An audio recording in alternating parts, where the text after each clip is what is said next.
All right, let's do this. How are you, what the fuckers, what the fuck buddies, what the fucking ears, what the fuck nicks, what the fucksters, what the fucking ucks?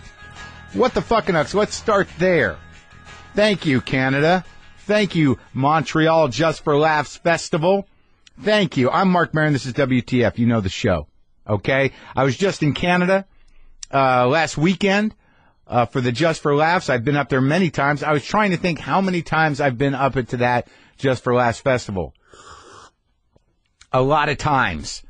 93, 94, I went up there as a correspondent for Comedy Central for my show, Short Attention Span Theater, and I couldn't have been more embarrassed to be up there as the guy holding the mic, interviewing other comics. It was humiliating to me. I do remember that much. I do remember wearing clothing that wasn't mine because I was on a TV show, walking around, sticking my mic into the faces of established comics because I was that guy. I was the guy with the mic who did the thing. There's nothing more embarrassing or more humiliating when you're a comedian and that's the gig you got. Hey, I'm the guy with the mic talking to people who are doing real things. What do? I'm the guy with the mic. I'm holding the mic with the thing on it that says Comedy Central. Are you a comic? That question doesn't even come up. You're just that guy, the guy with the mic. So it's a long way from there now, I'll tell you that. I've been up there several times. I did several galas over the last few years. I never think it's enough about me, but that's normal.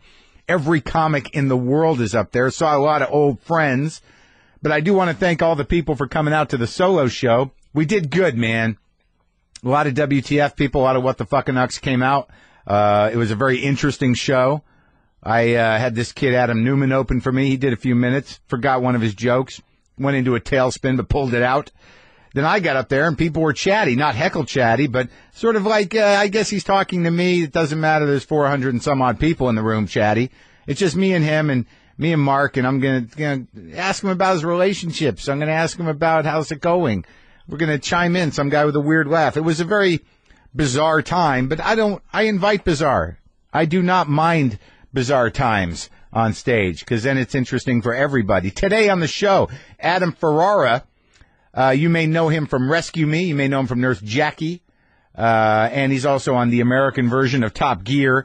But I've known him for years as a stand-up comic, and he's a pretty good guy. Good guy, funny guy, very efficient comedian. I've really known him a long time. I used to have a problem with him because I thought he was too fucking cute. But you know, we all get old. We all get locked in.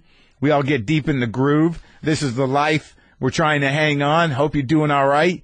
Glad you got a gig scene. You know what I'm talking about? So I'll be talking to Adam Ferrara in just a minute.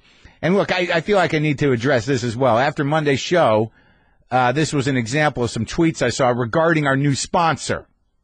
At Marc Maron is hyping hashtag World of Tanks on WTF this morning. Laugh my ass off. Another guy tweeted, well done on the World of Tanks ad, Marc Maron. It was touching. Okay, look, I get it. It's a little weird for me to be doing video game ads because I'm clueless when it comes to video games. But I got nothing against them, and I imagine a lot of people listening to this show are way into video games. I know people my age that are into video games. They're not going to judge you. You know what I mean? Whatever feels good. It's probably less messy than the other options. At least, you know, off screen. But what I'm telling you is that, look, I'm open to it. Perhaps this is going to be my gateway. Perhaps the more I plug this, I'm going to be like, all right, I'm ready. I'm strapped in. Let's do this World of Tanks thing. And then it's just going to be like, you know, the first time's always free kind of business. And I'll be one of those guys. I don't know where I'll find the time. But, God, I hope you have a good time with this thing. All right? So, because I'm talking to you guys, you video game folks, you guys and gals. You're the people I'm talking to right now. Join the 85 million people worldwide playing World of Tanks for free. Team up with other players anywhere in the world to tactically eliminate the enemy. You get to command over 300 tanks on history's greatest battlefields in armored warfare. It's intense, folks. It's strategic, and it's free. Huh? Right? Play World of Tanks for free right now at playtanks.com US and use the promo code Maron for exclusive in-game items. That's playtanks.us, promo code Maron. World of Tanks is rated T for teen. See, the more I talk about it, the more I'm like, I'm gonna have to do it. I gotta do it, right? I don't know, man. It's a gate. I know it's a gateway drug. And then the next thing I know, I'm World of Warcraft, and then I have no life, and I have several names. We'll see if I go down that rabbit hole. But let's talk about Montreal Comedy Festival a bit. It was great to see some of my old friends. But the first morning we were there, we did the new show, Opie and Jim. That's Opie sans Anthony. Just Opie and Jim live in Montreal. I get down there at 9 o'clock, and who's on the couch? Judy Gold, Bill Burr, Bob Kelly, Dave Attell, Nick DiPaolo, and Ari Shaffir. We're all sitting there. That's like a ton of comics. And for some reason, we were all just idiots. Couldn't get our words out, couldn't get a laugh, couldn't get any traction going. It was pretty stunning. Oh, and Jim Jeffries, who was like horrendously hungover, which I think is an ongoing state for him. But we just couldn't get it going. It was kind of hilarious. It was great to see Nick DiPaolo, too. I love seeing that guy. It's like going to Montreal is like it's like a high school reunion, but because of the industry, you get the feeling like how come there are more teachers here than students, and why do we still act like we're in school when we're around them, even though we're 25 years into this? A lot of industry. Everyone's getting real shit-faced. So if you're diligent and you hang in, you can usually get some honesty out of people that are not capable of that generally. But we're all sitting there, couldn't get a laugh there on Opie and Jim's show, and it was very funny that we just couldn't get any traction going because there was a live audience there. And then Pete Holmes shows up, and I got to say I initiated a bit of a pile-on. So someone had to be thrown to the wolves in order to get some laughs, and that was Pete. And Pete, whether he knows it or not, is just a mark for that, man. He's just volunteering that. He's like, welcome all, come inside me. Pete will take any kind of attention. So that it worked out well. It didn't, it wasn't that much bullying, just a bit. And I gotta admit, it's a little fun to bully Pete. After the radio show, Attell, who I've known, half my fucking life, was like, you want to get something to eat? I'm like, yeah, let's go. He says, you want to get some, what do you want to get? Coffee? You want to get some breakfast? You want to go to the deli? And we're like, well, maybe we'll go to the smoked meat place. Let's go to Schwartz's. It's 10:30 in the morning. I don't even know if they're open, but we walked for like 45 minutes. And, Attell is, I consider a very close friend, and he's obviously one of the best comedians in the world. And I've known him since it feels like we were kids, but I don't ever really get to talk to him. Like if I see him in New York, it's always like, what? Yes. All right. Why? And, it's 5 minutes interaction. Anytime I see him in New York, it's 5 minutes in passing, very intense, and then he moves on. So now here we are locked in for about an hour and a half. We got to walk 45 minutes one way. We're going to have something to eat and walk 45 minutes back. So a lot of Attell time. And I loved it. No one makes me laugh more than Dave Attell. And we walk to Schwartz's. Now, Schwartz's is not fundamentally a deli. They have smoked meat. They're known for smoked meat, which I believe is the same piece of meat as it's a brisket. So that's what they make corned beef out of. That's what they make pastrami out of. But it's not either. It's somewhere in the middle. It's thick cut. It's slightly spiced. It's prepared a different way. I think it's cured and then it sits for a week or something, and then they cook it. But it's unique. It's unique Jew food from Canada, from Montreal. And Dave and I are Jews.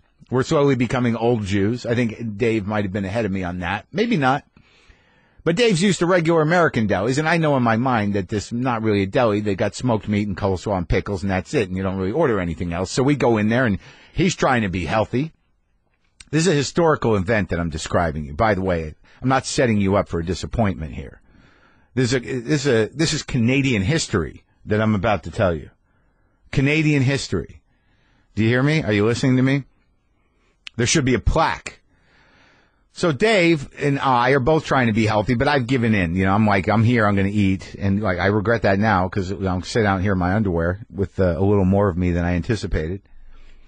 I was trying to get healthy. That lasted a couple of weeks. I'm just tired of me. It doesn't matter. Let's get back. So me and Attell, we have a nice conversation. We catch up. We talk about our families, our lives, the business, girlfriends, this, sex, whatever.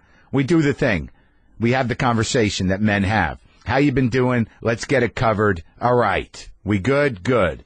So then we're sitting at the deli, and Dave's like, yeah, can I get some soup? Do you have any soup? No. He's like, can I do a half and half, like a half turkey and a half the smoked meat?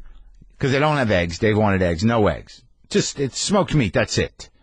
Basically, that's what you get there. The other stuff is just there just in case somebody doesn't understand what's happening. And this guy who said he'd been working there 33 years says, you don't want to get the turkey. And Dave's like, but I don't want to eat all that. It's like 11 in the morning. I mean, what am I going to do? I don't want to do that to myself. Can I get a half and half? And he's like, you just get the smoked meat. That's what we do here. We do smoked meat. And he explained how the meat was made, which I paraphrased earlier. And Dave's like, I don't know. And I'm like, look, why don't you get a turkey? I'll get a smoked meat and we'll split them up. And I didn't even want the turkey. I was in. I'm ready to eat the whole fucking smoked meat sandwich. So we have this conversation. We don't know what's going to happen. We get some pickles. We get some coleslaw. And then the guy brings Dave a sandwich. He brings me a smoked meat sandwich on rye bread. He brings Dave a half smoked meat, half turkey. But he told us that the turkey was just processed turkey. Nothing special about it. They don't make it there or nothing. That's why he was steering Dave away from it. But he made the sandwich anyways. He made half a smoked meat sandwich and half a turkey sandwich. And he looked at Dave and he said, this is the first time that this has ever happened in the history of Schwartz's. And that's an 84-year history. That sandwich has never been served. It's never been done. There's never been a half and half. There's never been a half turkey, half smoked meat sandwich. And I saw it. It was made for Dave Attell. This is Canadian history. This is a moment in Canadian history that I witnessed. And then Dave Attell experienced. We were both there. Something should have been recorded. But in the first time in Schwartz's 80-some-odd year history, because of Dave Attell, a half and half sandwich was served, and I don't think that's not nothing. All right? We did it. Me and Dave, primarily on his will, changed the game. We changed it. I'm not saying it's a precedent. I'm not saying you should go into Schwartz's, or I don't know why you would. But I'm saying that a precedent has been set. History has been made. A half turkey, half smoked meat sandwich has been served at Schwartz's in Montreal. All right? So I was there for 3 days. It felt like a month. I was exhausted. And what did I learn? I learned that the audiences for me, who came out specifically to see me, were better than the general audiences that I performed for up there. But you know what? Quite honestly, I got to quit being judgmental. Canadians are a polite bunch. They're a good audience. They're attentive. They're even more polite than Americans when they're drunk, which is an amazing indication. See what the sort of peace of mind that comes from knowing that when shit gets bad, you can just go into a doctor. You see what that does to people? It makes them polite. Makes them less frightened. Think about it. Thank God I have insurance. All right, we're going to talk to Adam Ferrara now. Is that okay? It's great. Had a nice conversation about dads and dudes. He's a different kind of dude than I am. It's a car guy. Guy's guy. So, let's do it.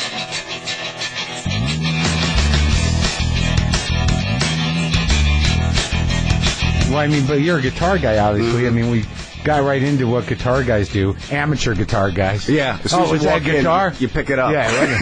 Let me show you what I can do. And then we said, I know the beginning of this song. Yeah. I know this one lick. I can get to this part until Clapton goes off. Yeah, I don't. But that's the weird thing about my guitar, because I never learned all the songs all the way through. I just like to play my own leads. Yeah. But I never disciplined myself to sort of work out the riffs of any song that wasn't like dan dan dan or simple. Well, it was different now, because when we did it, you had to slow the record down and listen to it. But were you meticulous like that? Could you? No, the ADD then. I had it then. You do? Oh, it's bad. But how old are you? You 4 years difference than me? You're my brother's age. You're 48? 48, yeah. I'm 50. So it's same time. Yeah. So but we grew up the with same thing. We didn't have the patience, but I don't think we'd ever had the patience, but we didn't have the technology. Now you can go on YouTube. I know, but there were guys back when we were kids that could figure that shit out. Hated those bands. Me too. Did you play in bands? I did. I wasn't really it was garage 3-chord stuff. Oh, you didn't play out? Yeah, we played out in college. How many songs did you have when you played out? 8.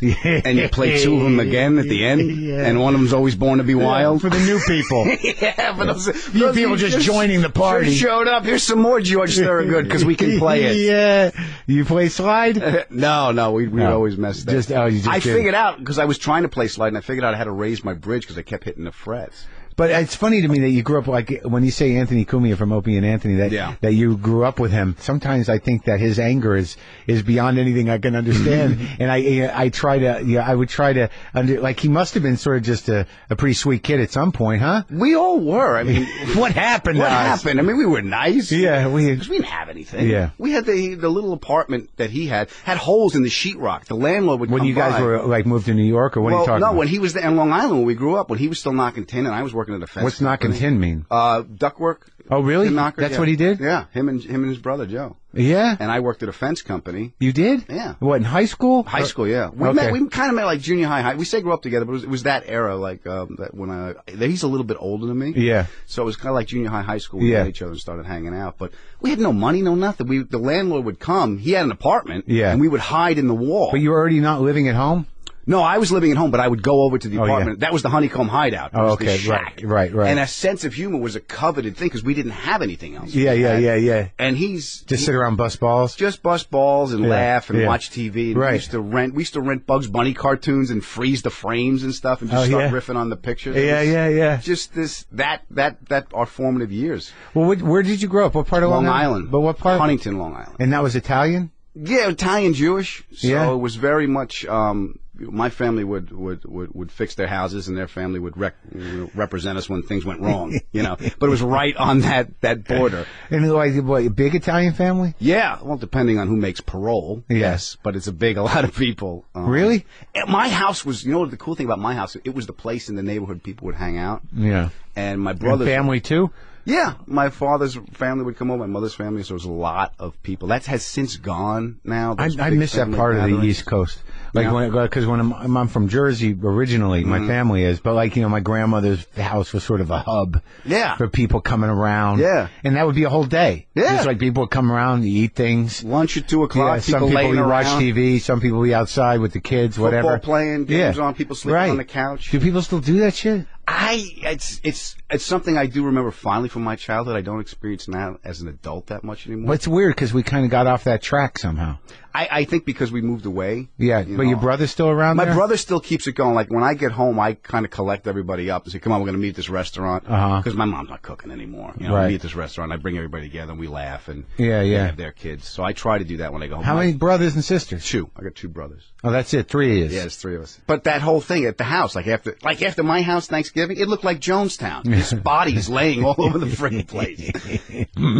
But what did your dad do? He did kitchens and bathrooms. He would design and build kitchens and bathrooms. He was very mechanical. Yeah. And like in the city and stuff, or just around town? No, he would do it. It was a plumbing company. My grandfather, Joseph O. Ferrara and Sons. Yeah. Yeah. In Queens, where I was born in Queens. And him and my uncle Lou went into that business. And my father moved out to Long Island and made it more of like custom kitchens, custom bedrooms. So he would do the custom work, and then he'd bring his brother in. Oh, they split at that point. Oh, they did? Yeah. But who would do the plumbing? He would do all of it? He would do all of it, then he would hire guys to do it. He was more of a designer, more of an artist that way. He had that mechanical ability. But he was a good plumber? Yeah, let's be honest. I know it. How hard could it be? Shit don't go uphill. No, you've solved the mystery, Mark. No, but sometimes pipes are tricky. Pipes are tricky. Yeah. They bend sometimes. Yeah, but like getting them sealed properly and getting them to fit. The torch and everything. Well, yeah, because like sometimes, that's the weird thing about the guts of a house. It's like, it should be simple. Yeah. But as soon as you sit down and try to do it, it's sort of like, but why is it still leaking a little bit? Because you don't have that thing. Yeah. That one thing that makes you know how to stop that. Whatever the fuck that is. I learned how to clean the pipe, and then you got to sweat the joint. But you got to wrap that. The solder flux with the torch and everything. Yeah, I was terrible at it. That's when I realized. And my father realized. But there's some sort of tape you put in a joint, like Teflon. The Teflon tape.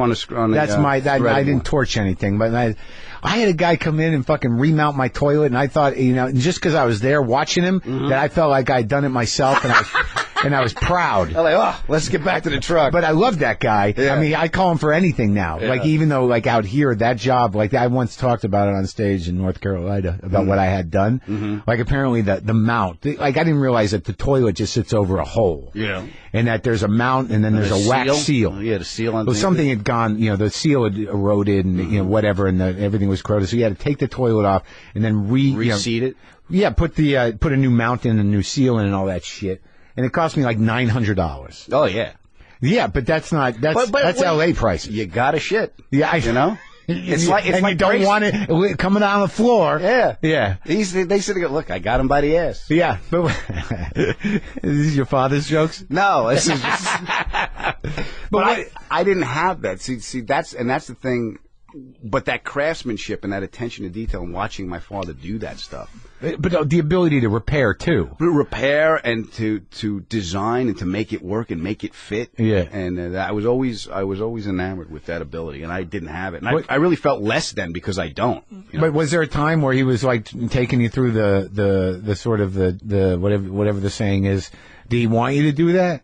He wanted us to be happy, but he was the thing that my father wanted us to be better than him. He'd always said, he goes, "Hey, I'm not your friend. Yeah. I'm your father." Right. He goes, "My job is to give you a better life than I had, and I'm not breaking my ass if you're not going to pay attention."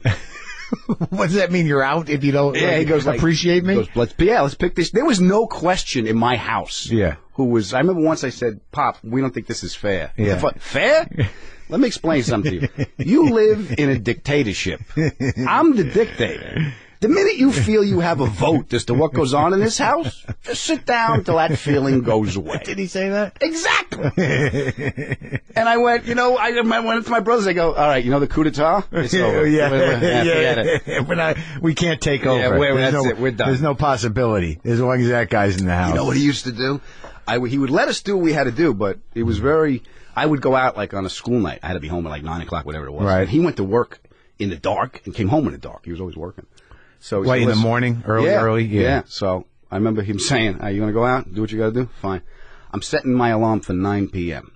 You better turn it off before I do." And I had to come home and make sure the alarm, not waking him up, make sure the alarm was off and reset for him to get up in the morning because that was his game. That was the trick. Game. One night I didn't. What was your mother doing? What? My mother was like, she's not going to get in the way. Whatever he says. Whatever your father says, I don't want. Can someone help me clean this? Yeah. It was always no one helped clean. Yeah. So one night I didn't get home in time. I actually blacked out the house. I threw the fuse because I had to stop the clock from going off. Oh, really? Yes. Was he a good guy or an angry guy? No, he was a good guy that was just overwhelmed. He was a really good guy, my dad. 3 brothers, and how'd they turn out? Great. Yeah. We're overwhelmed with everything? Overwhelmed with the survival, the financial survival, and just he had a temper. There was no question that he was in charge, and he had a temper, and he would yell a lot. Yeah. He had a look, too. Yeah. I have a line in my act. My father would give you the look. Not only did you know you were in trouble, but all the plants would die. Yeah. All around you. Yeah. It's like he gave me that look at the beach once, and the tide went out. I mean, it was just, he was a formidable, powerful man. Yeah. And when he yelled, the earth shook, and then you could see him feel bad about it. Because he was a powerful guy. And he had great empathy, my father. He was a great humanitarian. He believed people. He goes, "Hey, people fuck up." Mm-hmm. He goes, "You're going to fuck up. I'm going to fuck up." He goes, "You're going to fuck up worse than me." Right. Only because you're younger than me. I've already known that I'm not going to fuck up that way again. Right. That's a good lesson. So I understand, but I'm not going to do it, but I know where you're at. But I'm going to fuck up with different shit. Yeah. So get past you fucking up and forgive others for fucking up. That's a true thing, man. Because that's sort of like the idea of, the notion of sin, like in Catholicism or anything else. The idea of sin is not, it's not there to make us be perfect people. It's there for us to calibrate our morality. Do you know what I mean? It's not like we're not, the sins aren't something that we can eradicate. Mm-hmm. You just know that they're bad. Yeah. And then when it happens, it's like, that can get pretty bad. And if you keep doing it, you're not learning from the sin. My father always said, that's why they invented hell, is because of that. This guy keeps doing it. Listen. He doesn't. He keeps doing it. Yeah, he's nice. What are we going to do? We give him a lot of shots. Yeah. I guess he wants to live down there. How long can I do this? Yeah. When is enough? Yeah. When is this guy going to just give it a rest? Yeah. He's going to hurt himself and end up in hell. But were you brought up with that? Catholicism? Yeah, I was brought up with the idea of do unto others. Again, my father, he didn't like herd mentalities, my dad, and he looked at religion and everything. He goes, good. But he was very funny because he pretty much said, look, you've been baptized. Yeah. You've made your confirmation. You made your first communion. Yeah. We're Catholics. Yeah. All your paperwork is done. Yeah. All right. You want to go to church? Fine. You can go. Sundays, I won't be there. Because if God's everywhere Sunday, God and I going to watch football. Go in peace. Yeah. That was it. But he knew that he had done his responsibility. He did his due diligence. Yeah, the ones that you have to do. Yeah, look, they say this is what you got to do. You got to do it to get into a sacred gated community. Right. Okay. That's right. But the Sunday thing's negotiable. Yeah. If you did the other stuff. I got shit to do. Yeah, you got baptized, you did the thing. So you're in. Yeah. It's on you. I made my confirmation. It was during the week. You make your first. I don't even know what that shit is. Communion. It's your. Oh, the first communion is when you eat the cracker. Body of Christ. There you go. Right, but your confirmation is. But first communion, like your bar mitzvah. Right, but first communion, I got a bike. You got a trust fund. Oh, I wish I got a trust fund. Got a few bucks. I might have a few Israel bonds I haven't cashed for $25 that matured in 1977. That's my tree. Yeah. I got a few trees, but those get planted, before. But the communion thing is something. The first communion is the first time you take the sacrament, right? Yeah. And what age is that? You go to. I'm going to say 6th grade, and I'm probably wrong. So you don't eat the body of Christ before that. You're not supposed to. Okay. So that's the thing. I think baptism is the thing. First communion is the thing. Confirmation. That's your paperwork. That's the three things. And you did all that. Yeah, we need proof of insurance. Yeah. License, registration, whatever. And that you know who Jesus is. Yeah. You got the idea. Yeah. You know that you're not supposed to fuck up and He's dead, your fault. Yeah. He's dead, and for you, he died. For you, as an example. Mm-hmm. All right, so that didn't stick. Well, it didn't. It was. My father didn't like the whole kind of. What about your mother? Your mother must have some. My mother had the saints, and now she's still got the saints and the figurines. And she's a convenient Catholic. My mom, when we wanted to sell a house, there's a thing called Saint Joseph. You bury Saint Joseph in your yard, and it's supposed to bring buyers to the house. Mm-hmm. But we didn't know you had to bury him upside down. So you buried him right side up? I didn't bury. I came What do you home. buy the statue? You mean? Yeah, they sell them. Yeah, no, I know. Oh, sure. So she buried the Saint Joseph. My father was digging the hole. I go, "What are you doing?" He's like, "Your mother. I got to bury this little man in this little hole because your mother wants to sell the house." A nice Catholic family, son. I'll sell to Jews, Muslims, Martians. If you're pre-approved, this is the house for you. He didn't care. He didn't care. So he goes to bed. My mother goes.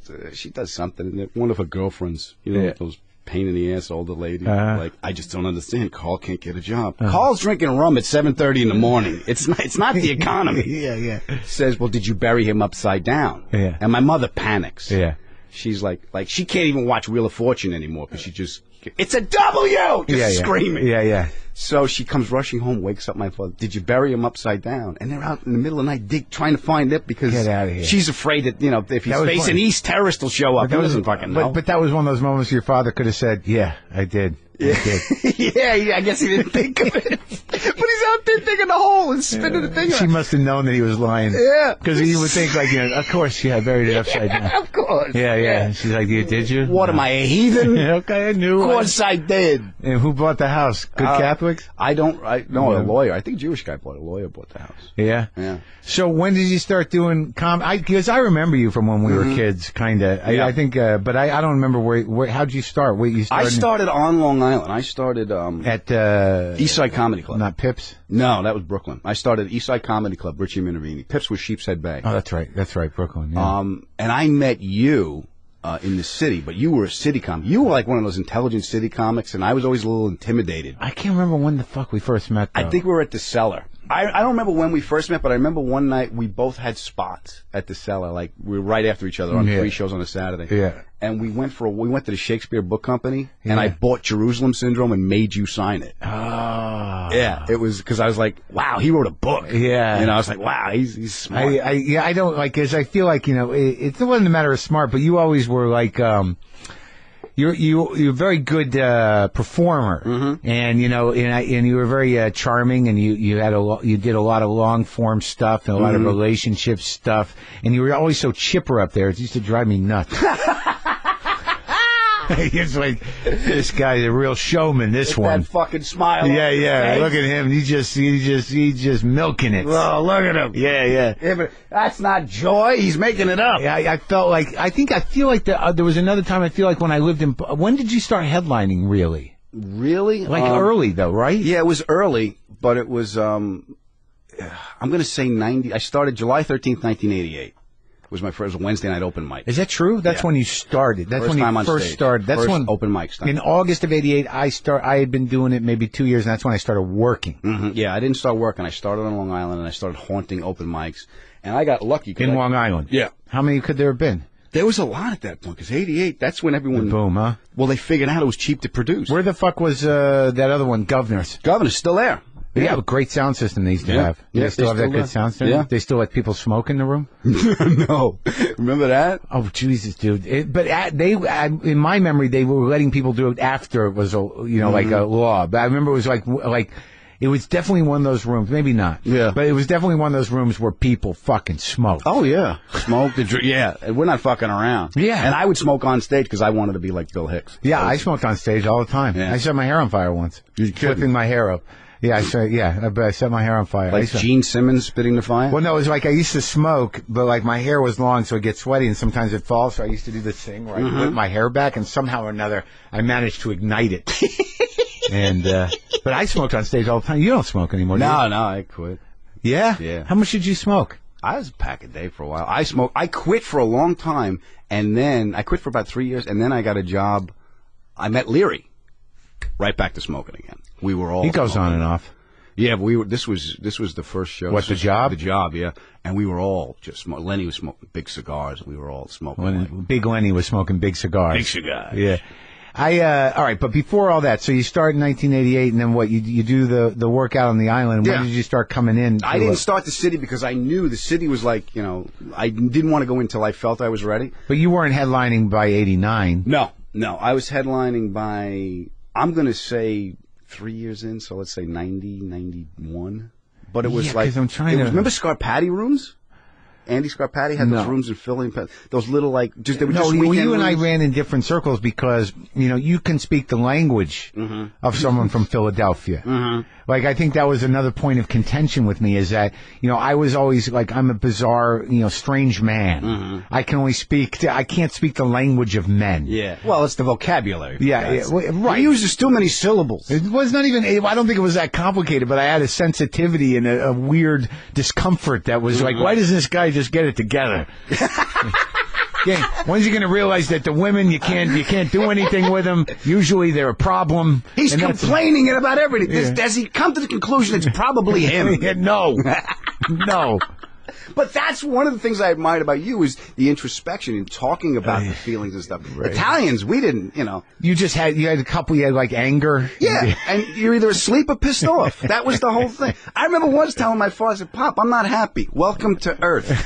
No, he did not. Yes. Come on. There was no... That's hilarious. There was no... He really said that? Yes. He would say, he goes, you know what it is? You got too much time on your hands to worry about what you don't have. You really want to be happy? Put a bank on your back for 30 years. Go buy a house and a mortgage, and every month when you pay it off, fuck you. Got you again. Yeah. See you next month. Isn't that interesting? Yeah.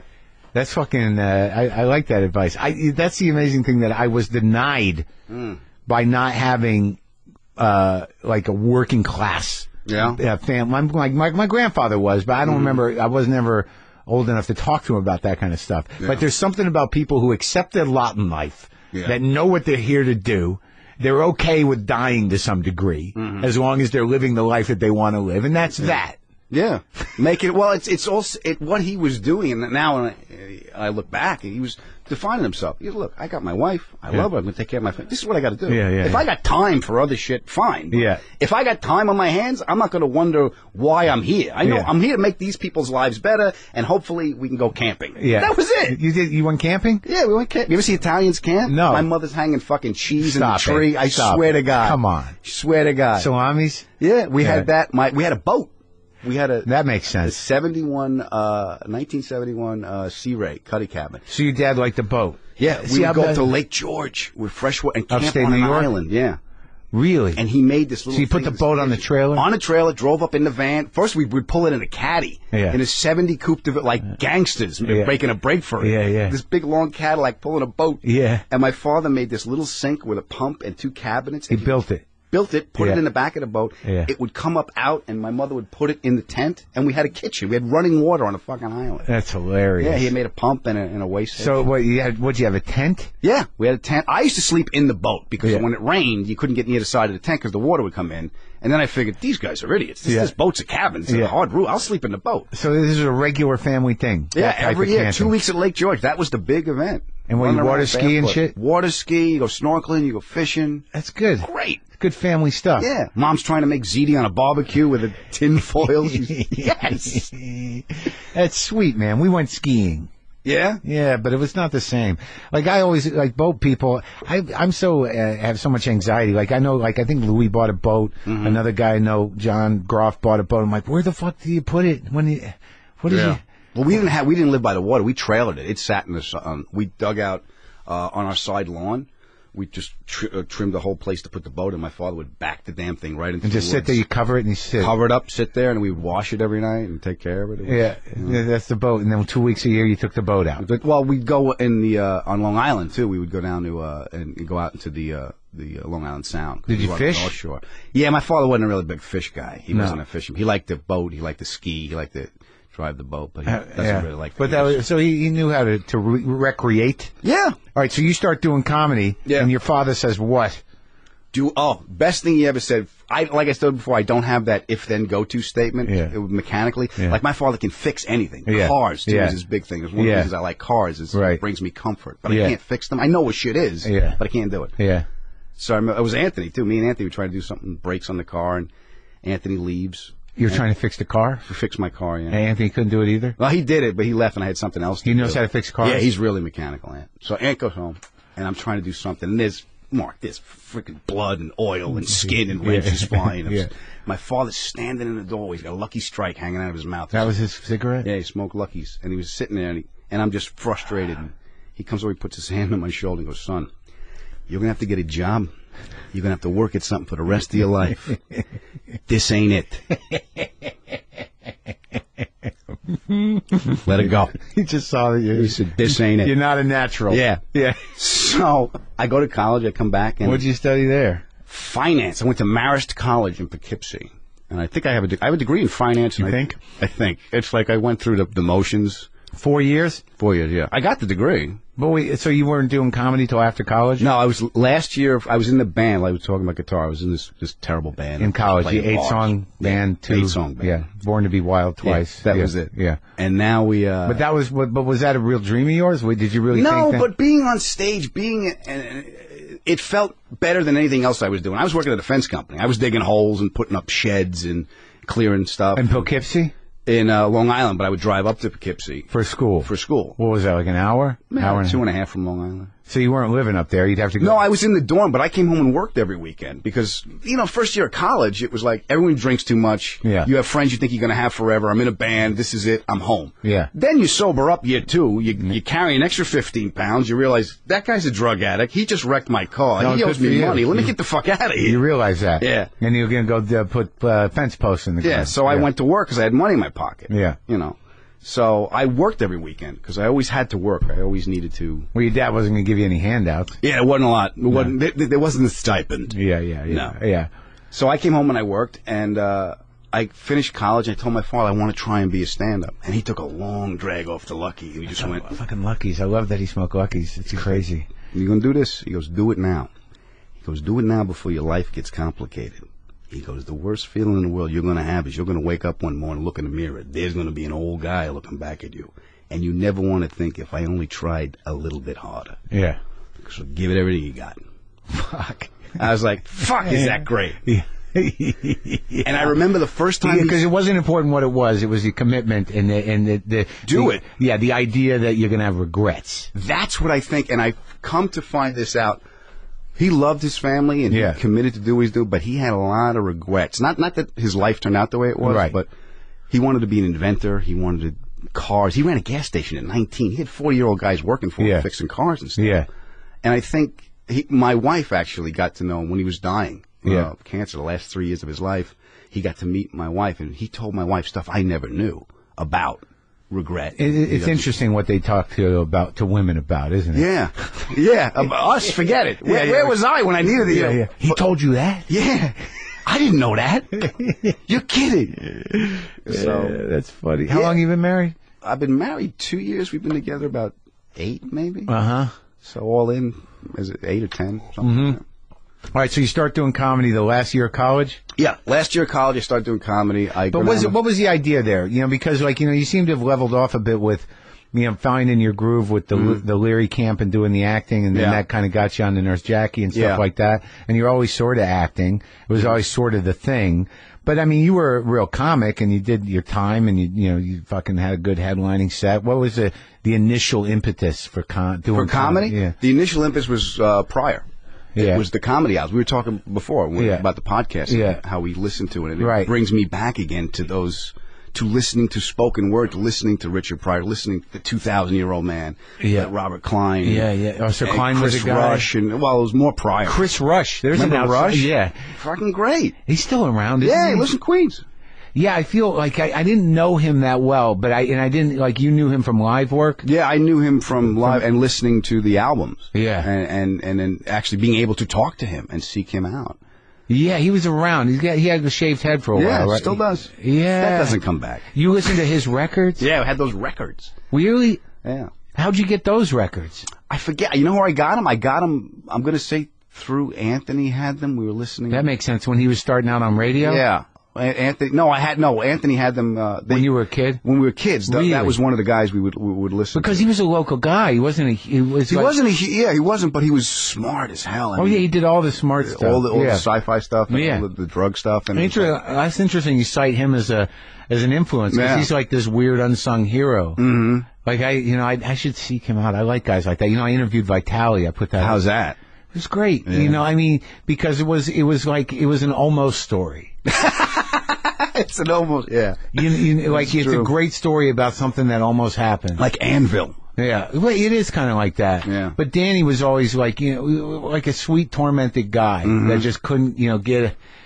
You know, he's always gonna fuck himself. Now, who was you? What was the voice that spoke to you that made you to go, okay, I'm going to do this? Well, when I was a kid, I mean, I loved the old guys like Buddy Hackett and, you know, Don Rickles, Jackie Vernon when I was real young. Yeah. But I think that once I saw that first Pryor movie, live in concert, the Santa Monica concert when Patti LaBelle opened it, he just walked up, with the red shirt, same one. Once I went to heart attack bit, once I went to it was a movie theater, and I was like maybe 15, and me and my buddy Dave, you know, we got our driver's license at 15 in Albuquerque. We went to see a midnight movie of that movie, and that changed everything. Yeah, because like, you know, you're sitting in a fucking movie theater, and people are just losing it. I've never seen anything like that. No, I had the same experience, but not in a theater, but at the same show. We went to one of those houses. My father was building a kitchen for the rich people. Yeah. So, and he's come over the house. Yeah. So we would go, and we get one of those places where you get the warning from your mother in the car. Oh yeah. Now your father does business with these people. Do not embarrass us. Yeah, don't break anything. Yes. Yeah.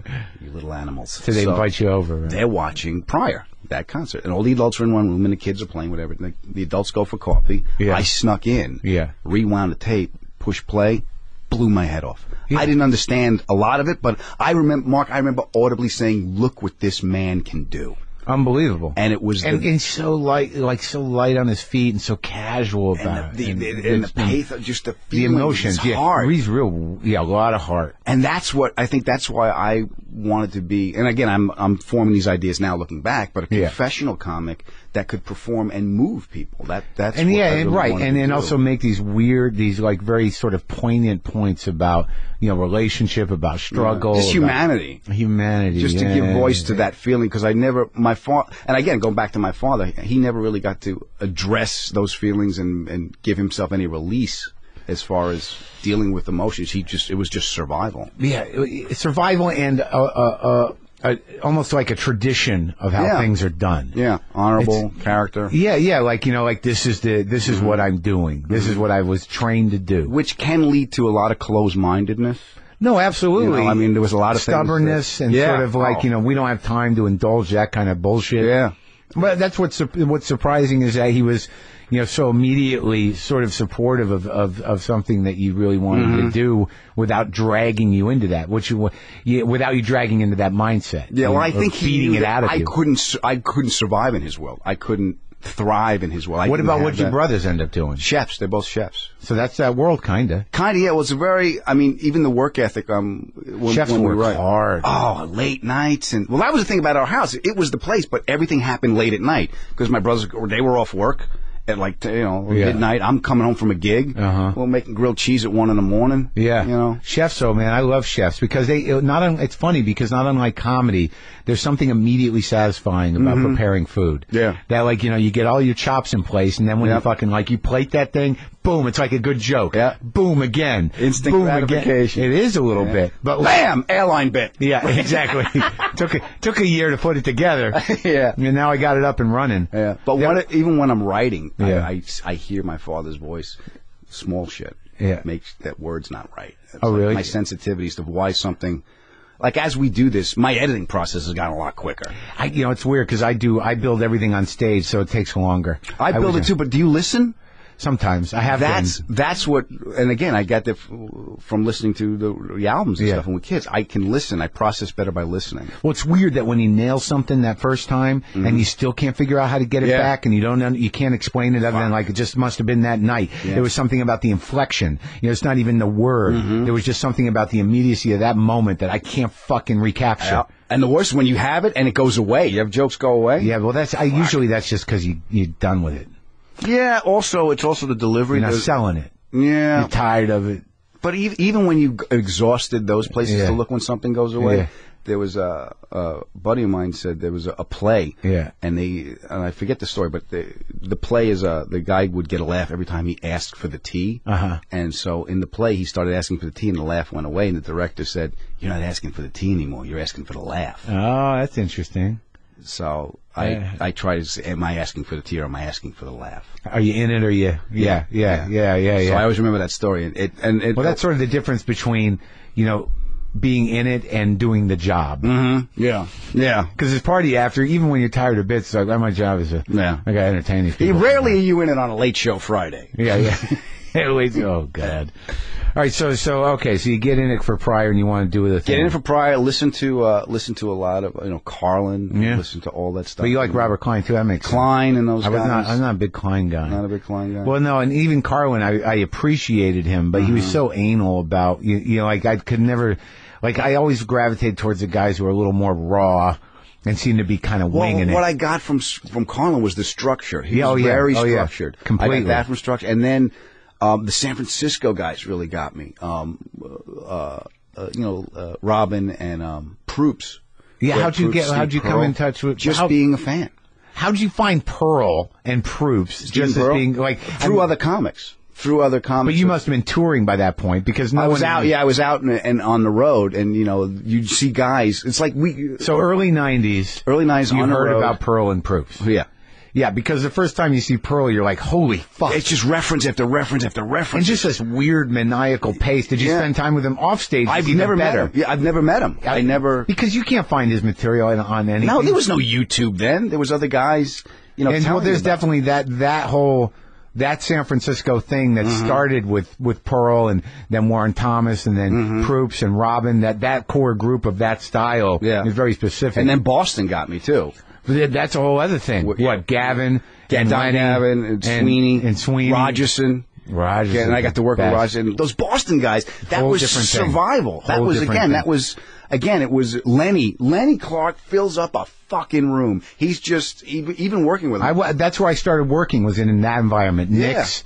The Catch a Rising Star in Cambridge, but there was these two worlds there that when Catch a Rising Star came in, you had Nick's in all the satellite rooms, but that's where I started working as a comic, was in New England. Right. So I would work with all the McDonald's, Mike McDonald, George McDonald, Warren McDonald, the Mike is not related to George, the Gavins, Gavin, Don Gavin, and then, Sweeney, sometimes Kevin Knox, before he passed. I was definitely, that's where my brain was filled up with how live comedy is done with those Boston guys. But outside of Survival, with the San Francisco and Boston style, regional style, those guys, they had a tone, they had a pace. There's Texas style too.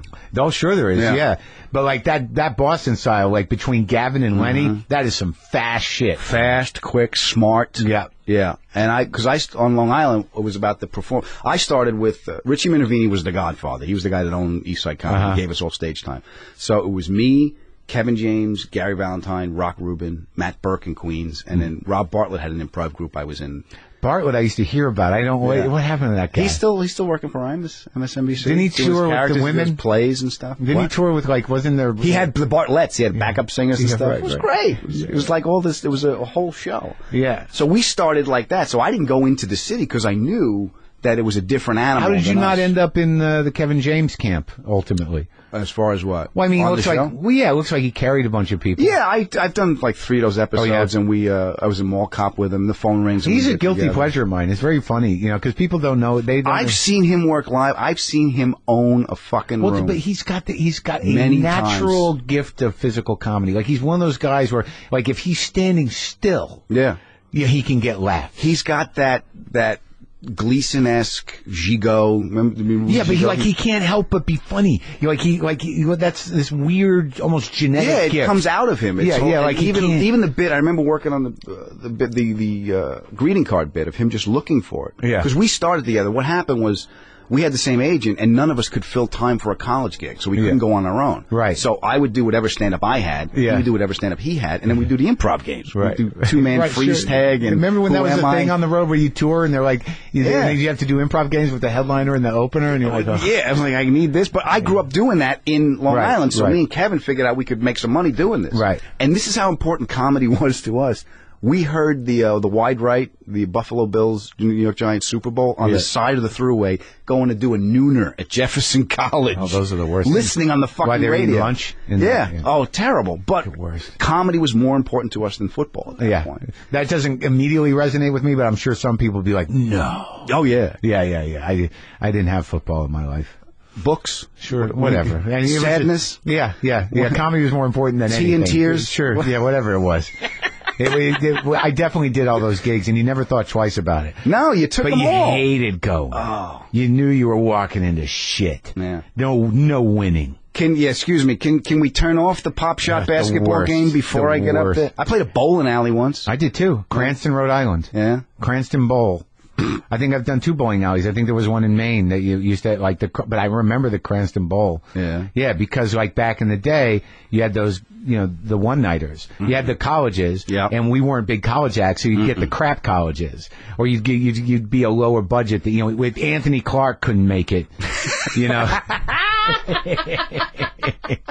It was not, the money was too low for Anthony. He didn't want to do the lunch gig. Yeah. You have Ed Regine. Like Barry Katz had all of that shit. All that knacker shit wrapped up, but there was all those one-nighters, so you never knew what the fuck. Colleges are the worst because you get these student activities people that tell the booker, we'll set up the room.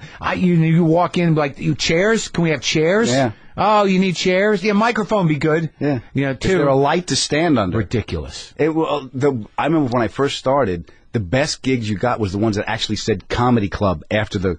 Oh, yeah. You're working... Not comedy night. Yeah, you're working the Steak and Sword. You work in this restaurant. Comedy night. Yeah, not comedy night, but comedy club. I'm like, oh, this is the real deal now. Yeah, thank God. Yeah. My whole first 2 years of doing stand-up was one-nighters. It was all bars and strut to get people's attention. Hotel ballrooms. Oh, those four-wall joints. Yeah. They would just contract out to anybody. Sometimes your one gig would be the last of it. Yeah. You never knew if the gigs lasted. Madam Wu's Comedy Den in Weehawken. Mikey had Chinese restaurant. Well, Mike Clark had a few of those, but his have lasted. I mean, Giggles at the still there. Tower of Pizza that lasted, and he booked me on one of the first fucking gigs I ever did. Mike Clark did. I still know his phone number. It's weird.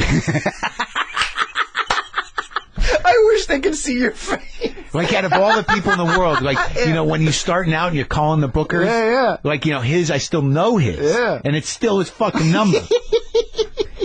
It's bizarre because it wasn't even like I worked for him that much, but I was one of the kind of guys like me that he would use. I was able to cross over somehow, and they would use. That was it. There was some guys that could do the gig, and some guys that couldn't do the gig. That was the difference between Long Island comics was more of it was a show. It was a presentation, where the city comics was more like thinking and stand up. It was observational comedy. Right. Well, you had to fight it out. You were going into an adverse situation. You weren't going into a comedy club. You weren't protected by the idea that this is a club. This is where people come. There's an unspoken contract of behavior. Right. When you go out and do nothing, it's like you're fighting for your life. Yeah. And that's where you learn how to fight for your life. It's like these people and I couldn't have less in common. That was always my struggle. Right. Like if I went to Long Island or any of these Boston gigs, it's like I'm walking into not enemy territory, but I'm certainly nothing that they would expect. Yeah. So how am I going to bend that into something that they fucking get? They can too. Yeah. How am I going to do that? Especially, and then when they're drinking, I used to call Lion Tamer comedy with the whip in the chair. Oh my God, dude! Oh, but the Derby Park in Lowell, Massachusetts. Yeah. That was one. And Lowell, opening for Chris Shino. That was one of my first paid gigs. Mike Clark sent me out there, and it was a long-standing gig in Lowell. And it was like you were up on this thing. I don't remember it being necessarily. It wasn't a large stage, but I remember there was sort of a brass, thing around it, and people right here, and oh my God! Mm-hmm. And I remember driving up there with Chris Shino, and he was already bitter. So that my first experience was with the guy. This sucks. That's the reason I worked quite a bit, because I had a car. Yeah. So I would do like all those Connecticut John Shula gigs and Gary Grant.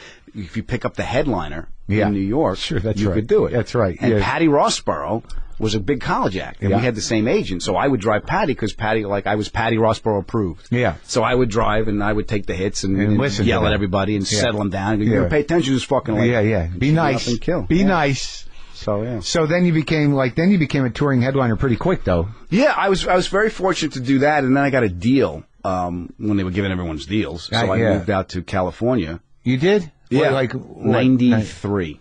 Oh yeah, 93. Early on. So you're a kid still, really? Yeah, and again, not knowing anything and just coming out. What was the deal for you? Pitched a show. You got what? No, where'd you get? They found me. Someone found me on MTV because we were all. Remember, everyone could do TV then. If you had 5-6 minutes, you could do TV. Basic Cable had 1 million stand-up shows. Yeah, and it was. I remember the first one I think I did was Evening at the Improv or A&E sure. or something. Yeah, A&E Evening at the Improv. Rosie had one. Caroline's Comedy Hour, Stand on Spotlight. Something like that. And then MTV did the half-hour comedy hour, but that was that was HBO. MTV did the... No, half-hour comedy hour was MTV's half-hour comedy. Right, I remember those. And then there was the A-List. Comedy Central had a few shows before they did the premium blends, a different version of it. Comedy on the Road was another one. John Biner. I never did that one. That was like the one I didn't do. I never did that one either, but John Biner was on The Odd Couple, and I always wanted to do it. Biner was the character. What do you have under leaky pipes? Puddles? Yeah. So you come out to L.A. and you get handed your ass? I come out, and then, we're going to pair you with a writer. Well, why don't you help me write? Well, you can't write. All that bullshit. That's the weirdest thing, dude. And it still works that way, where you're going to... Well, it was odd because they were trying to write this show for me, but I was having more fun on other people's shows. I was on Flying Blind. I played a nerd on that show, and I did a couple episodes of Caroline in the City. So I was working... while you were out as here. an actor, and then going on the road to make stand-up, right? Do stand-up, and coming back and have this deal just fall apart. That would roll into another deal that would fall apart. Yeah, but you had a good run of them. Yeah, we made them. I mean, everyone. Yeah, I never made one. We made them all, but then they were all. And I got to meet these people. I got Alex Rocco played my father. Oh yeah. Lainey Kazan played my mother. Isn't that wild? I just had that experience for the first time with my show, recently. I finally got the opportunity to make something. Yeah. And Sally Kellerman and Judd Hirsch are my parents. Great. It's kind of wild. Fucking great. It's wild. When you get to meet these people, like I walked in and met Alex Rocco. Mo Green. Well, that's what it was. I met him at the Sportsman Lodge. Yeah. He came down to read. He was going to read with me for the network, and I had to say, pay my respect to him. I opened up the door, and I just looked at him and I said, Frank, if I have George trips so everyone can play in the house. And then he comes right in with the words. He goes, you know who I am? I'm Mo Green. He did the words right there for me with a big fucking smile on his face. I loved him from that. I mean, he was so gracious. It's amazing. So the show doesn't get picked up. Right? It's terrible. He calls me up. Yeah. And I'm depressed 2 days, just wandering around. Yeah. Phone rings. Hello. Kid, it's Rocco. Yeah. I put my retirement in your hands and you fucked it up. He goes, don't let those bastards be in control of your happiness. And hung up the phone. Really? Yeah. Oh, that's sweet. And I've never heard from him since, but I had that moment. You seem to have a lot of great moments with old Italian guys. Your father. Gindaloons, Yeah, the old Gindaloons. So what broke you? Why'd you go back? I got the job. I got the show with Leary. I auditioned for it here, and they shot in New York. And so you've been living here ever since, one way or another? Yeah, I've been back and forth since '93. But you had an apartment in New York. I had an apartment here. I got rid of it. Then I went back to New York. Because I knew your ex, and I knew that thing was... Yeah, so we were living in New York. Yeah. And then that show we shot, and then I went back out on the road and did a couple of other shows, and then Rescue Me picked back up, and Dennis picked up the phone. Lenny actually picked up the phone and said, I was talking to Lenny about something, and Dennis had this character, and I went back and did Rescue Me for 4 or 5 years for that. Yeah, and then it's funny. Top Gear and Nurse Jackie. Well, it's funny because I work with Serpico's, I know. my guy. And, like, it's so funny. Schletti and all those guys. Yeah, but what's really funny is that, like, Serpico and that whole crew, really, like, if you watch that one episode that Larry's on with the dead possum under the house, where, like it's funny because it's like me and you as well, is that, like, I'm not the kind of guy that they innately understand. Yeah. I'm an acquired taste. Well, yeah. There's something there. Yeah, like he's like a man, but he seems to have like female problems. he's like a man, but like he's like a woman in a way because he's complaining about you. But it was very funny to work with those guys, and Dennis too, and because, like, out of all the people that sort of believed in the project, Serpico was like, he loved the podcast. He's like, we got to be able to do something with it. And like, and I'm in there, and I'm like, I feel like I'm from a different world than you. but it did work out because because I am. The weird thing is that I think it's very hard for different types of men to sort of integrate. Like, there's this idea that there's those kind of guys and there's these kind of guys, and they've been fighting for centuries. They're the guys that are guys, and then there's these other things. They can't seem to land on it. They're not manning up. He's got a sweater. Yeah, something. But it was a great experience because I mean, oddly, despite all my neurotic, anxious, heady bullshit, I'm still just a dude. I got all the same problems. It's the same bullshit, but it's also funny. You just remove sports. The nice, there's fewer things to bond on, but the machinery's the same. The funny's there. That's the important thing. The funny's there, and that's one of the things I like about the podcast and listening to guys like I catch up with my friends who I haven't heard from a while, but I'm open up to different funny, and I can and Serpico can find the fucking funny. Yeah, and he's just so good at his goddamn job, and but like it's interesting because like one of my first experiences of really fucking tanking it was and it was back in those days where I was trying to work at regular clubs in Boston, being the aggravated Jew guy that I am, and I had a guest spot at Nick's when it was big, and Leary goes on before me. He's going to go do 20, and I'm going to do a 10 or an 8 or 10. And this is back when Leary, he had a ponytail. He had a braided ponytail. That's how far back this is. He was just a force of nature. He gets up there, and I don't even know if he did well. Didn't matter. Just the pace of it just annihilated the room. And then I got up there and I'm like, I'll just jump on his wave. And I tried, and it was that kind of silence that has a vacuum to it. Yeah. Where you're just up there and it's like, exactly. And it was like the worst 8 minutes, one of the worst 8 minutes of my life. That kind of bombing. Yeah. I haven't done it in a while. But it's one thing if you don't do, like, if you can't get over it. It's part of the job, and you do what you can. It still sucks. But the kind of bombing where there's this sort of they're stunned first. They're stunned. The doom is coming. Right. Or you feel like you're imposing something. Yeah. Like, what's this? Who's this guy? I'm sorry. Is this a bad time? Yeah, exactly. Right. I haven't had that in a while. Oh, and that's the worst feeling, especially when it first happens, because I would get that on the road. Because you got to realize, we were on the road with kids, headline in Virginia, some fucking club in Virginia. Yeah. And what is this? Why does this joke always works? And then... and when they always work and they don't? And then you're by yourself, and you're done, and you have no idea who you are, because who you are is what you just projected on stage, and they didn't like it. Yeah, you're sort of like, why'd I do what I did? Who am I? Where am I? Yeah. I'm going to go walk around the mall? I got to remember how to get back to my hotel with a 40-ounce. Yeah, exactly. At some gas station. The worst. Eating a truck stopper sandwich, not knowing who I am. So welcome. Yeah. So but the thing with Dennis... he liked your character, and he showed up, and he fit into that whole crew. Well, I met Dennis at the audition. I went in to read for the Tommy Minetti character, and in the job. Yeah, when we get auditions. And that one, what'd that go? 2 seasons? Yeah, 19 episodes, 2 seasons, ABC. But what we did was, when you go for auditions on tape, I'm never going to see these fucking people again. So I did it. Yeah. Dennis told me later. He goes, I saw you were the second to last one on a tape, and we called you in to read with him. So there was really no bullshit. You go and you read. He sifts through everything, picks out the ones he wants. I read with him. It was me, Dennis, Peter Tolan, and a cameraman. Yeah. That was it. Yeah. I didn't know. It was at Chelsea Piers in New York. I didn't know.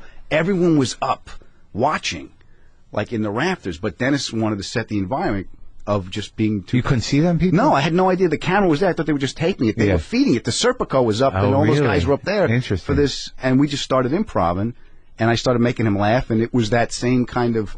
I felt the training of the improv from improvising in the clubs and the laughs, and our timing was similar, and it was that moment really worked well. And then Serpico came out and shook my hand. I'm Jim Serpico, and he was a Long Island guy. Kind of knew who I was. Yeah. And I remember, when you do something, you're still out of your body. You're trying to be professional. Saying, I think it's a very interesting project. I'd love to be a part of it. I got to get out of before here. You fuck anything up. Yeah. And that's what it was. And I got the call later and just became... we became part of. I was inducted into the family. I always called Dennis the skinny Irish Sinatra. Yeah. But it was a nice place, and it's baptism by fire, Mark. He goes, make me laugh on this take. Dennis would just yell. And I was partners with Lenny. That's like being the guy on the tank just feeding the ammunition into the cannon. Lenny's something else. And he always scared me. He still scares me. But he's the sweetest guy, and he's just a force of nature. We found a way to work together. But I knew him back in, I knew him when I was a kid, and, doorman at the Comedy Store, and everyone was fucked up, and, and I knew him from Boston a little bit, and he was like the king of Boston, very intimidating, and, I was always scared of him. And I think I still am. I think I'm still a little scared of them. They all scare me because I always felt like, there's this, there was like this Irish tribe unity in Boston where I'm like, I'm never going to be part of that. And how, and even when I was accepted by them a little bit, I'm like, this can't be trusted. Right. As soon as shit goes wrong, I'm the first one to throw off. I'm done. But when you're in that, when they make you, I would tell you when my dad died. When was that? When did that? What show were you doing then? I was doing. What was I doing? Was it the end of Rescue Me, the beginning of Top Gear. He got diagnosed with cancer. I remember I was on a movie set. I was working, and he got diagnosed. And and I went home. And Dennis and Lenny. How many years ago was that? He died in 2010. He got diagnosed in 2007, I think. And so Dennis and Lenny, what? I was working. We were still doing Rescue Me, and they just took the time they didn't really say anything. They just kind of, I remember sitting in the trailer, just quiet, just sitting. When you heard he had cancer. Yeah, and I just remember the moment of having those guys just be it was very quiet. Not a lot of people said anything, but I knew that it was okay. If I wanted just to break down right there, I could have. I didn't, but I felt like I had permission from them. And it was all unspoken. It was a profound feeling. I'm still trying to articulate it. But it was, and they'd been through that kind of loss. Lenny hasn't. Lenny he lost his dad. Lenny had since lost his mom after that. And that was another it's a weird thing, emotional place that we kind of went through together. Lenny showed up at my father's funeral in red pants. Just these giant red, and everyone knows all the Gindaloon, because there was all kinds of, cops, criminals, plumbers, everyone showed up. And Lenny walked in, and I heard, I think Lenny Clark's out there. Adam, it's just big Lenny. I love you. Came, hugged my mother. He's really, a big teddy bear, big scary teddy bear. To me. Really nice. Well, what the interesting thing about it seems that both of my folks are still around. It's not something I've had to process immediately, in my own experience. But when there's a diagnosis and there's a long-term illness, that the grief is sort of cushioned by the fact that you have time to connect. It's a different kind of pain, because I've also had a friend of mine who had someone taken suddenly from him. So now there's that whole process you got to process. Right, but I think it's different. I think that knowing that you're dealing with a terminal situation, and if you have loose ends, at least you can. You have the ability to do that, but then it's also the denial phase. Was a lot of, we're going to beat this thing. My father, we're going to beat this thing. What kind of cancer? He had bladder cancer. Oh, Jesus! And they didn't catch it till late, and it was the cigarettes and everything. And I remember me and him we were in the garage, and it was one of those moments. He just looked at me and he goes, I ain't gonna win. But I ain't gonna fucking give up either. Don't tell your mother. He actually says, I ain't gonna make it easy on the motherfucker. I said, okay, whatever you want to do. Oh my God! So that was the end of the denial. Yeah, that moment was the end of the denial, and it was, and then it didn't last it lasted longer than I thought it would. How long? The denial? Or no, you get 3 years. I think, someone always said, you're going to get 3 years no matter what you do. I mean, he did the chemo, you know. But it was 3 years. And was there pain? It was a lot, and the helplessness you feel like, you know, because you can't do anything. You know? But they make him comfortable, right? He was old school. Oh, really? You didn't want the drugs? Yeah, well, after a while. Yeah. I'll take them. Yeah, yeah. But give me 2. Yeah, you know, yeah. And was there stuff that you said that your wife got some stuff from him? Yeah, my wife, and I remember the day I took him out to lunch, and I would always go out there. I would always, whenever New York, and I would always just go out and watch football with him, just sit there with him, just to be with him. Be my mom, I had to be there, and loved my wife, loved my wife, and he would tell us stories, and we haven't seen you in a while. I'd tell my father, come into the city. I'm not coming to the city. I got to drive, I got traffic, I got tolls, there's no place to park, and my wife would go, we haven't seen you. Why don't you come? How about Thursday? I can come in on Thursday, and he would come in and spend time, and she loved her, and he would tell her all this stuff. That's how I found out about there might have been some regret that he didn't get to fulfill the artistic whatever he was doing, like, because he got to design kitchens and bathrooms, and he took what his father gave him to another level. Right. I went to a totally different place with his blessing. But he was also able to see some of your amazing success. Yeah. So I mean, that was we did. It was the Rescue Me tour. This was a great moment we did,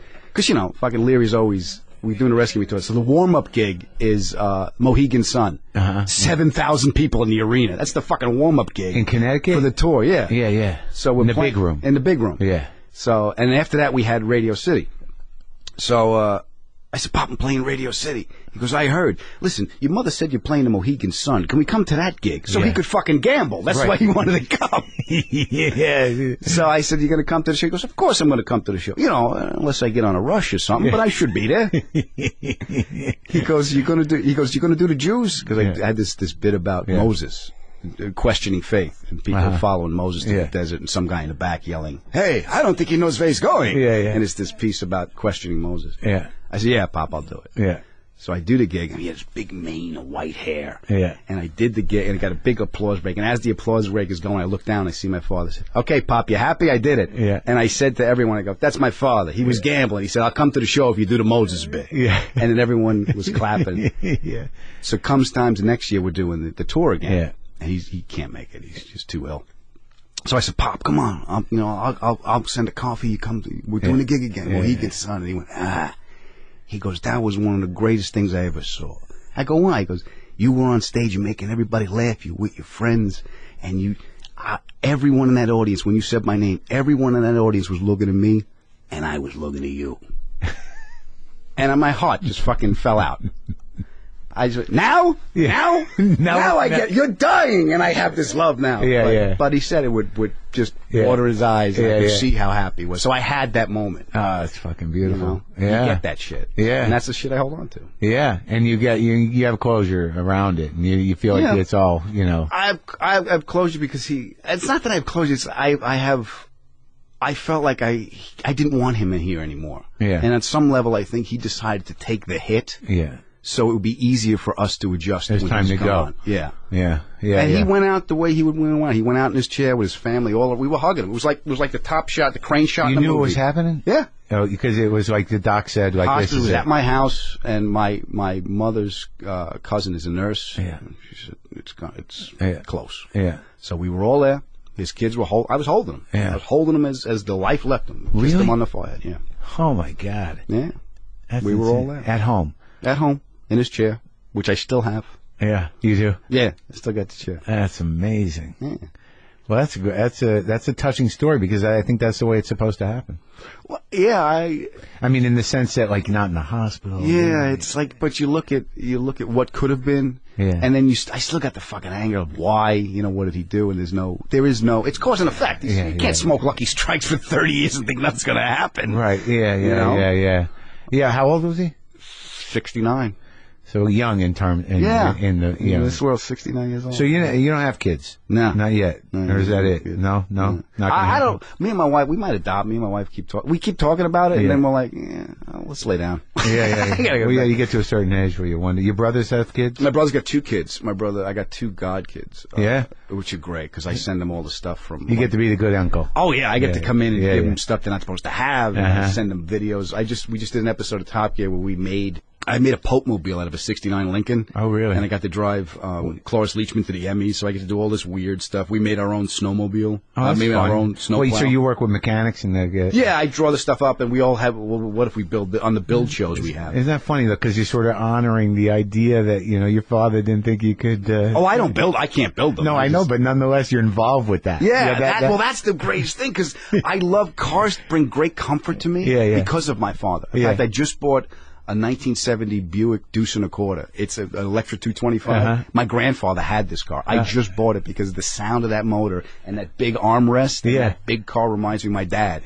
And that brings me football. Cars bring me comfort. The Odd Couple, those Columbo. It's just so funny that your career sort of has got you involved. In that thing. You're doing cars. Well, he would love to see. So I'm restoring this car. So I can drive around in this big car and think of my dad. That's beautiful. Well, good man. It was great talking to you. Well, good to catch up with you, my friend. Yeah, buddy.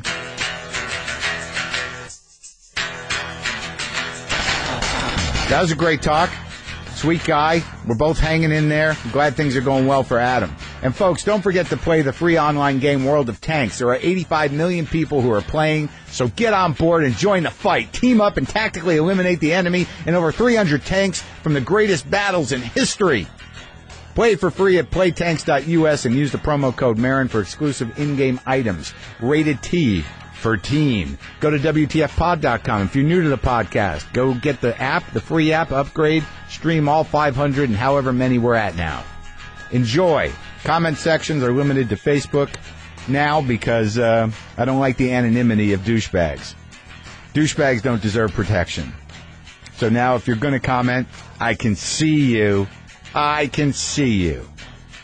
Feels